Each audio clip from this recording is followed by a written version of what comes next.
Hey guys, it's Alyssa with WTI, and if you're looking to add some resistance to your workouts, check out these beautiful resistance bands.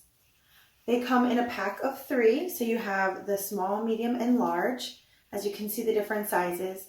One of the things I really like about them is that they are so thick, so they're not digging into your legs or your ankles when you're using them. And they also have a non-slip grip on the inside. So they're not going anywhere. They're not sliding down. They're going to stay just exactly where you put them. The material itself is also very durable, so they're going to last you for a long time. And look how beautiful the colors are. They look so nice, so they don't look bad left out in the home gym. But if you wanted to take them with you, if you were going on vacation or to the office or something, they have this nice little carrying bag.